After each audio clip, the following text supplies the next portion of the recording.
It's time to get your geek on. The New York Post came out with a story earlier this week, which you can find on our Facebook page, facebook.com/GeigoRadio, about the best trilogy of all time.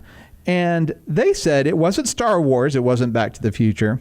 No. The best trilogy of all time was, wait for it, Indiana Jones. Ooh. Yes. Apparently, they've polled 2,000 Vudu users, 2,000 Americans who have Vudu, got to pick the best movie trilogy of all time, with the original Indiana Jones trilogy getting the number one nod for that. So we're talking Raiders, Temple of Doom, and Last Crusade. Gosh, what do you think about that, Goose? Like, just your first reactions to that? I think if that was actually listed as, hey, what's the best trilogy of all time, Indiana Jones, that's false advertising in the first place. Yeah, because technically it's not a trilogy. Well, if that poll came out in 2008, then I'd agree with it.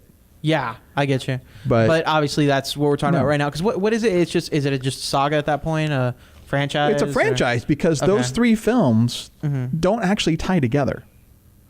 Yeah, that's true. Technically they're not even episodic. No, because Raiders. Yeah. And then you go back.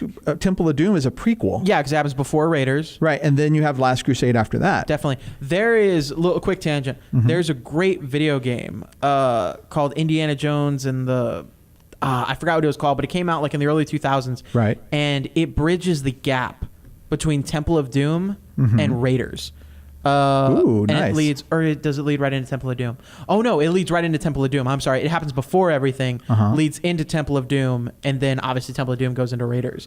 But it's just a cool piece of content that gets added on to that if you care that much about it. But I think even if we're not taking Crystal Skull into account, right, I wouldn't call Indiana Jones the best. I love it. I think it's amazing.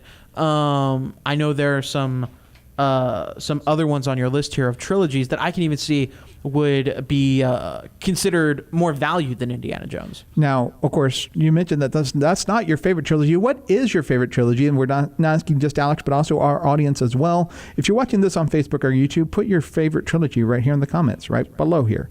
Of course, if you're listening on podcast, go to our Facebook page or our YouTube page and drop the comment right below and let us know what your favorite trilogy is.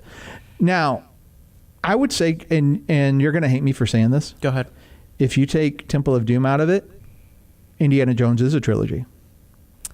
If you go Raiders, Last Crusade, and Kingdom of the Crystal Skull, that's actually not a bad trilogy. Because all those go in tandem with each other. Like, they make sense. Realistically, it's Temple of Doom that throws that whole thing off. It is, because in Raiders, you have the university, you have Marcus. Yeah. And you have Saba. In Last Crusade, you have the university. You have Marcus, you have Saba, and you have Henry Jones Sr., played by Sean Connery. In Kingdom, you have the university. They talk about Marcus and Dr. Jones and Saba, and you have the son. It rounds it out very, very well from a narrative standpoint. I can definitely see that. But Kingdom Skull is such a bad movie. Yeah, you know what? The Temple of Doom kind of reminds me of the Wolverine. Yes. Where it's the character that we love in a totally alien situation. Like there's nothing that we love about the other two films or other three films in Temple of Doom that carries over. It's just Indiana Jones in a jungle with an annoying kid. But yeah. So they took Kingdom of the Crystal Skull out of it and called it a trilogy, which in my opinion doesn't work on a variety of reasons. Yeah. But what in your opinion makes an actual trilogy? What are the components that if you take three movies and you make them a trilogy, what are the main components that trilogy needs to have? Oh, I love this question. So essentially, a trilogy is always your first film. You're establishing the character, you're establishing their struggles, and you're giving them a beginning and a resolution to that beginning of their story. The second movie is their story in full swing.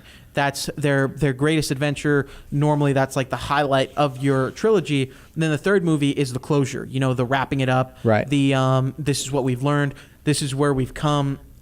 The other two movies have an effect on the third film. And that's why Indiana Jones to me doesn't work as a trilogy. No. Not at all. Because, the first one happens, and the second one, nothing affects the second one from the first one because they literally aren't even in line as far as timeline. And then the third one, the second one doesn't affect the third one, and the third one doesn't affect the second one. Like, nothing happened there. No. So it really doesn't make sense. But additionally, you just need to have character growth. You need to have stories that you follow that become more complex, yet still relatable and understanding, and that just grow and become really exciting. And obviously the third one, you always want to have like that big crescendo, that big epic moment that it's been leading to. So I thought about some movies some things that I consider to be trilogies, and I'm kind of want to get your take on them. Of course, the most obvious one is Star Wars, 4 through 6, and then 1 through 3. Those would be considered trilogies based on your definition, right? Oh yeah, definitely. Because even though they're all like in line with each other, it's still like these characters deal with this problem in this trilogy. These characters deal with this thing in this trilogy. We grow, we follow them, and then obviously this new one is hopefully doing that as well. Now, something that some people may not have thought would be a trilogy, but I tend to think is original cast Star Trek. So Shatner, Nimoy, DeForest Kelley, all that. Star Trek's 2 through 4. I think that is probably a great Star Trek trilogy. You start off with Admiral Kirk and them kind of in their older age, defeated, or not defeated, but in a different thing than what we saw them in the series. Khan comes back. Kirk and the Enterprise is forced to go fight. The end, Spock dies. They try to search for him in Star Trek 3, The Search for Spock. It's in the title. And then they're on Vulcan at the end of 3. On 4, they're still on Vulcan. They go to the past, pick up the humpback whales, come back, save the Federation again. And at the end of the movie, the crew's together. Kirk's back down to captain, and they're on a new Enterprise, ready to begin a whole new adventure. And you know what? I would see that, but I think it still has the Indiana Jones effect. But they're connected. It tells one story across 3 movies. They are, but I feel like it's not the full intention of that franchise. Like the first 3 Star Wars films, the intention of those 3 films is that. The next 3 films, there's an intention to build up to Vader. And then in these, there's an intention to do something that's not crappy. And we're not there yet. But that's the intention. Yeah. And I just feel like from the first, because obviously, we're not mentioning the first one, that's not the intention of the original film. You know what I mean? You're right. So that's personally why I would discount that one in a similar fashion that we did with with Back to the Future. Jones. Back to the Future. I think it's a trilogy, as in things timeline wise happen.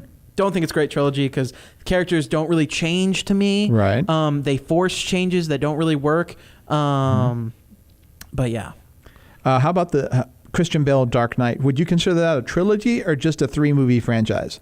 I consider it a trilogy because things from the previous movies still affect the characters going forward. I don't think as well as people want to play it up. I think obviously the Dark Knight is the best out of all those films. It's at this point still the gold standard for what a Batman story should be. But really that's a great film, and then the other 2 films also happen. So in that case, it's the middle film that is the best in your opinion. And most times, the middle one is horrible compared to the other 2. In a trilogy, the third one is typically the slow one.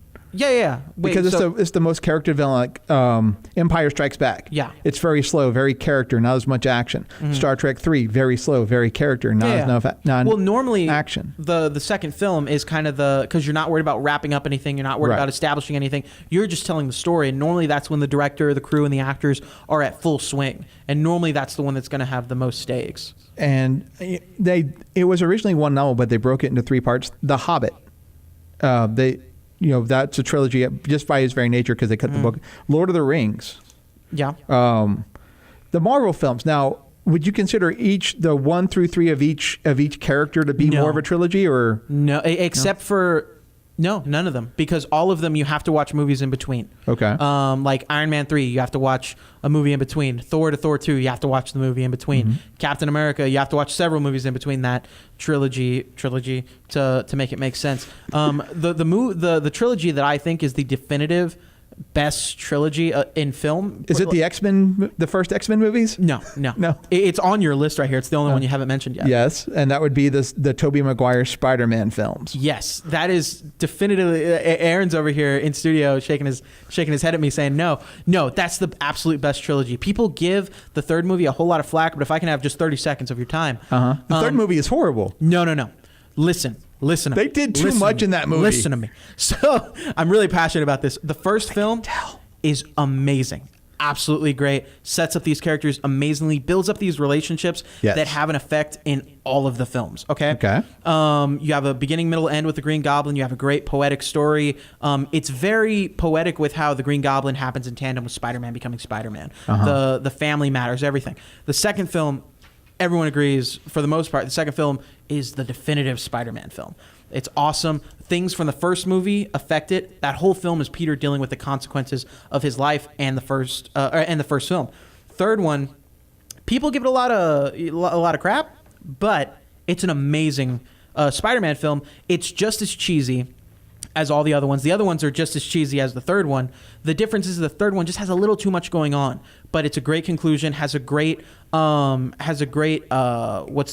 climax that everything has been leading to. Even though Venom is not super fleshed out, right? He's still a great opponent and that mirror image of Spider-Man that we need to see him be, and see the selfishness and the revenge that could have consumed him and was the reason that he became Spider-Man. But instead of those things happening to him, he became the better version of that. Now, like we talked about with The Dark Knight, I think the second movie of that is the best one. Definitely. Spider-Man 2 with Dr. Octopus, probably the best Spider-Man movie done outside of Spider-Man Homecoming.